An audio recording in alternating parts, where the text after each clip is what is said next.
കാസർഗോഡ് മേൽപ്പറമ്പിൽ 16-കാരിയെ പീഡനത്തിനിരയാക്കിയ കേസിൽ പുറത്തുവരുന്നത് നടുക്കുന്ന വിവരങ്ങൾ.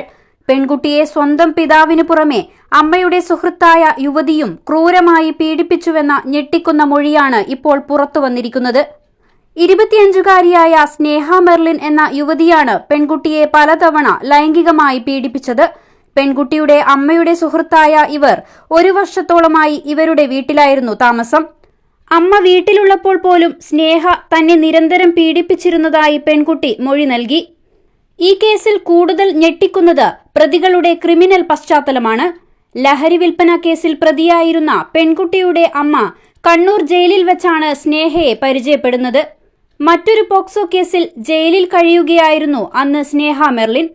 പീഡന വിവരം അറിഞ്ഞിട്ടും അത് പോലീസിൽ അറിയിക്കാതെ മറച്ചുവെച്ചു എന്ന കുറ്റത്തിന് അമ്മയെയും ഇപ്പോൾ കേസിൽ പ്രതി ചേർത്തിട്ടുണ്ട്. ഇതേ പെൺകുട്ടിയെ പീഡിപ്പിച്ച കേസിൽ സ്വന്തം അച്ഛൻ നേരത്തെ തന്നെ അറസ്റ്റിലായി ജയിലിലാണ്. അച്ഛൻ അറസ്റ്റിലായതിനു പിന്നാലെ പെൺകുട്ടിയെ നീലേശ്വരത്തെ ഷെൽട്ടർ ഹോമിലേക്ക് മാറ്റിയിരുന്നു. അവിടെ നടന്ന വിദഗ്ധ കൌൺസിലിംഗിലാണ് സ്നേഹയുടെ ക്രൂരതകളും പെൺകുട്ടി തുറന്നു പറഞ്ഞത്. കണ്ണൂരിൽ നേരത്തെ തന്നെ ഒരു ആൺകുട്ടിയെയും പെൺകുട്ടിയെയും പീഡിപ്പിച്ച പോക്സോ കേസുകളിൽ പ്രതിയാണ് സ്നേഹ. ഇതിൽ ഒരു കേസിലായിരുന്നു ഇവർ ജയിലിൽ കഴിഞ്ഞിരുന്നത്. സംഭവത്തിന് പിന്നാലെ ഒളിവിൽ പോയ സ്നേഹയ്ക്കായുള്ള അന്വേഷണം പോലീസ് ഊർജിതമാക്കിയിരിക്കുകയാണ്. News 14 live Kasaragod. Start your journey with confidence. GTech Education.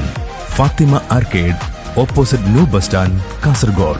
Telephone 7736 100 443 04994 2274 32.